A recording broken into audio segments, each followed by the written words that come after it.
Hey guys, what's going on? Welcome back to my channel.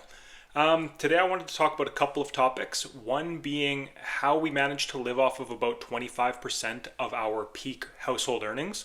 And the other is what my day-to-day life looks like now that I'm basically retired at this point. So the first topic there, how do we live off of 25% of our income? We do this in a couple of different ways. And first off, I will point out that the two are correlated, like the fact that I'm no longer working and the fact that we live 25% of our peak earnings. That's not coincidental, and that's not something where, as the breadwinner, once I lost my income, we then pivoted and stopped spending money. We've been pretty much, for the most part, in line with our spending pre and post me working. So some of the big hitters, I think, I think people tend to get lost in the weeds a little bit, and they tend to hone in on that $3 coffee, that $5 expense, that $7 lunch sandwich that they bought on Wednesday.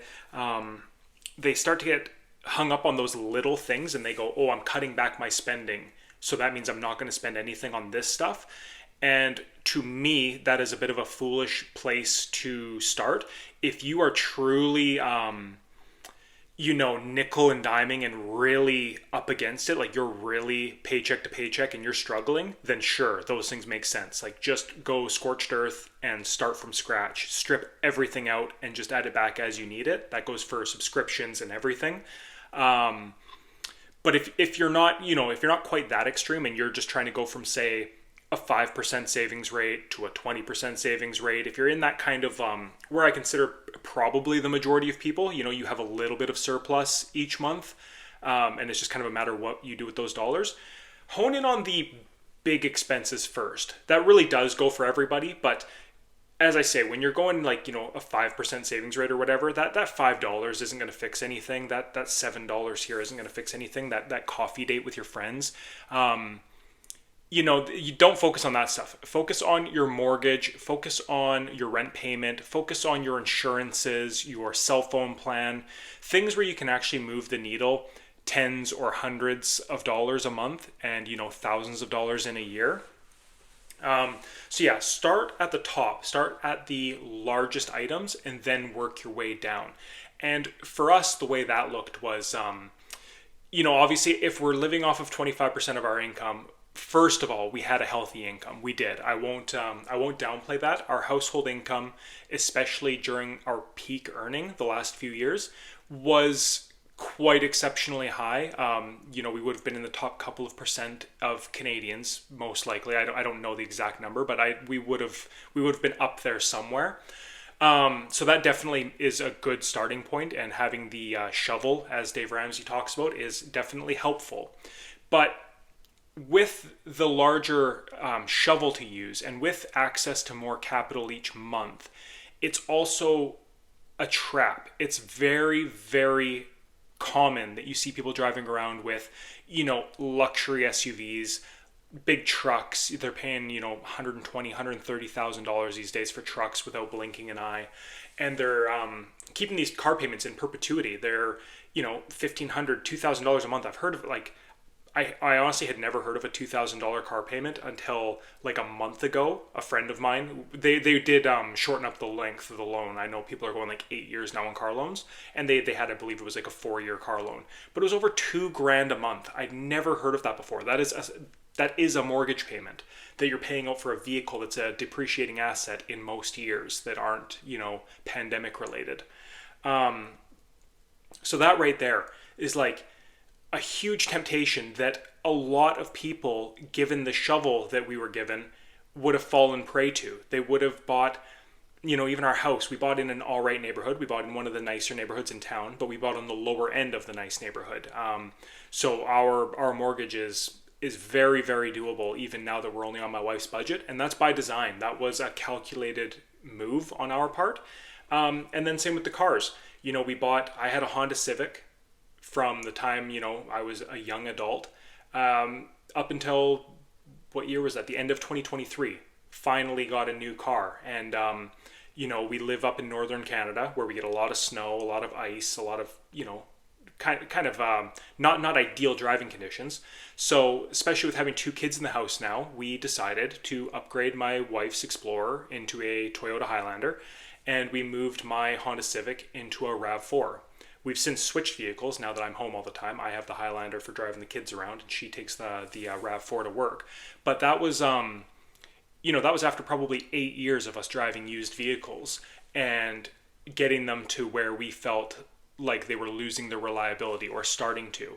So we said, all right, it's time to start thinking about this. We saved up the cash and we went out and traded in our vehicles and used cash to finish the purchase. We didn't finance anything. We didn't go, oh, it's only $500 a month. We can stretch this out and get an even nicer one, get even more stuff. Like we didn't fall into that trap. We stuck to our parameters of what we were looking for to get the most reliable vehicle that we could for the price range that we wanted, and we paid cash for it. So that's another one. Like, you get your housing down, you get your car down. Those are 2 of the biggest expenses that you can have, and having no car payment and a very reasonable mortgage payment both helped us get to the point we're at now, but it also helps us maintain now that we're here. As I mentioned, we're only spending about 25% of what our peak, take-home pay was not take-home pay. We spend about 25% of like our total household earnings. And these 2 things are a big part of that. You're talking about thousands of dollars a month just in 2 decisions, let alone all the rest. So there are a few things that we've cut back on, but it's very, very minimal. We cut a couple of subscriptions. We maybe turn down the odd article of clothes now that we don't really need it. I'm spending less on fuel driving back and forth to work. That lowered our bill a decent amount. But other than that, we really haven't had to alter our lifestyle because we had such reasonable parameters in place. And while we don't necessarily, we have EveryDollar app on our phone. We do kind of check in from time to time, but we're not avid budgeters. We have ideas of where we spend, and then the odd time we sit down and tally up our month and see where we were, just to make sure we're still in line with what we expected. And so that's really it. We don't nickel and dime. Like we don't go down to the penny. We're not what you would see traditionally on a lot of these YouTube videos of people being, right down to the cent and documenting every single transaction. We're not those people. We have rough guidelines, and just instinctually we stay right around them. And then we do check our work every so often, every couple months, whenever we feel like it, just to make sure that we only did spend X amount of dollars this month. If there's enough interest in the community, maybe I could start doing a loose budget with you guys and kind of recapping our spending just to see where we're at and give myself some accountability, but only if there's actually interest in watching that sort of material. I don't know that there would be, but let me know in the comments if there is. So that's really where I'll leave it off there. Those are the 2 big things that we've addressed in order to live off of 25% of our income. Now on to what do I do in a day? I've had a few comments, and I guess people forget what having small kids is like, because I'll have comments about, what do you do all day now? Like, aren't you bored? And meanwhile, I have a 2-year-old and a 4-year-old. Anybody who has either of those kids right now can kind of probably chuckle under their breath, like, yeah, he's busy.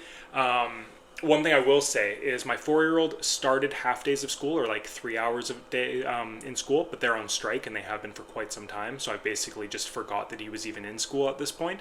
And my 2-year-old does still go to daycare most of the time for socialization. I don't agree with, I mean, everyone's open to do their own thing. And if it works for you, it's great. But for me, he still needs to be in socializing in a daycare and getting him prepped for like school time and stuff. My 4-year-old, he's got enough sports going on, enough friends. He's going to baseball tonight, for instance, where he'll be there for an hour plus. And he's got soccer. They both go to gymnastics. So my 4-year-old is well enough along in in personal growth and like development himself. He's a very social person, and he really takes advantage of like the couple hours he gets, and he has a play date the odd time with his buddies and stuff like that. He doesn't really need the full-time exposure, but my 2-year-old still learning words, still learning to talk, still learning how social boundaries work and stuff. So I feel like for him, being in daycare most of the time is more beneficial. So anyways, back to my point of how I spend my day. I get woken up every single morning by one of the kids. It's normally somewhere around 6 a.m., so I never have to worry about sleeping in. In the odd day that I don't get woken up, I tend to wake up naturally because my body's kind of ready for it. It's expecting it.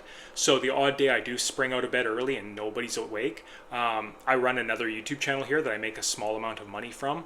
And I'll normally come down and film a video for that channel if I'm ever awake like that in the morning, or the odd time I'll go and hit a workout. But I tend to like to wait for the middle of the day for that, as I'll get into. So yeah, the first hour to two of the day from probably about 6 a.m. to 8 a.m. is getting up, getting changed, getting, brushing your teeth, all of that stuff, getting the kids ready, trying to get them into their clothes, trying to get them a little snack if they need it, depending on the time. Normally, my youngest will eat at daycare, but if he's up early enough, he does get kind of grumpy and want food. So yeah, the first 2 hours are basically lost. Like, they just fly by. After I drop my youngest off, me and the 4-year-old come home. We normally try to get some cleaning done from the night before, so I will. So that's normally the window. I like to start them off first thing in the morning with a bit of a lesson.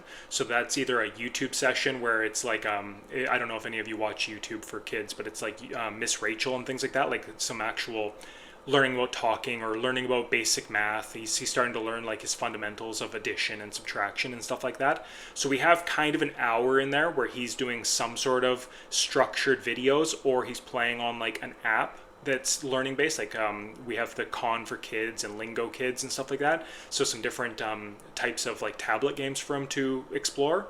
So that's normally about an hour's worth of his morning while I'm getting caught up with the chores around the house. And then after that is when we get into kind of some playtime. So then he's kind of ready to go. He's fully woken up. His brain's engaged. That's when we start to go, okay, let's work on some of your baseball skills. We've got a dowel, like a bar to hold, and I'll hold that out for him and try to get him to hang off of it and do some of like his gymnastic stuff. And that normally leads into some like wrestling and things like that. So we normally have anywhere from 30 minutes to an hour of kind of what I would consider active time, or like a PE class simulation. And so that's taken us from like 9 till 10. And then again, that changes day by day what it is. It's like some days it's learning some talking stuff. We did a Spanish for small kids, and he was learning a couple Spanish words the other day. And then from about 10 o'clock onward, it kind of becomes just open play for him. So he's basically just, he's got his gujitsus and his monster trucks and ramps and stuff like that.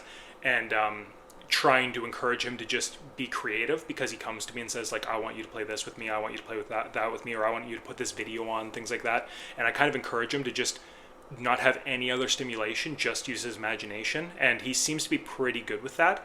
And that normally goes for close to an hour as well. I don't set any rigid timelines with this stuff. It's more just like he'll let me know when he's done with it, more or less. And by that point, we're getting to about 11 o'clock, which is when I'm obviously making him lunch. And so I'll make him lunch. He'll normally sit down with a show at this point. I'll just put something on TV and he can kind of do what his body's telling him at this point, which is normally sitting down, just watch a show, veg out, kind of wait for his meal. And I don't cook anything too extravagant for him. It's a grilled cheese or some fish sticks or like something along those lines for his lunch. So yeah, that takes up, the 11 till 12 hours, just kind of like us getting lunches and all that stuff. And then once he goes down for a nap, he doesn't really sleep anymore, but I encourage him to take about an hour and lay in bed and relax and just not come out of his room. He doesn't have a lot of toys in his room. He's got a couple books. He doesn't know how to read yet, but he does like to sit with his books and just kind of flip through and stuff like that. And it's calm time for both of us. Like, I'm starting to get a little bit overstimulated by that point, and so is he. So he goes to his room. I go down to the basement where I'm filming this right now. I've got a home gym straight ahead there in the spare bedroom. And this is where I take, 30, 40, 50 minutes and get a good workout in, potentially film a video like I'm doing right now. And we just kind of have an hour away from each other where we're both kind of calming down and doing our own personal things. And then before you know it, you blink and he's ready to get out of his room and we're ready to tackle the afternoon. And normally, again, once he gets out of his room, I try to focus something around learning and I try to be involved with him in it. So I'll sit down and actually do a lesson with him, or we will, for instance, yesterday we've got a chart of all the letters, and I'll sit down with him and kind of dot out letters for him and he can trace them, and we're working on how to do all of the different letters. so yeah, we kind of have two structured learning sessions in a day, both fairly short because it's hard to retain their interest, and then you have to kind of gamify after that.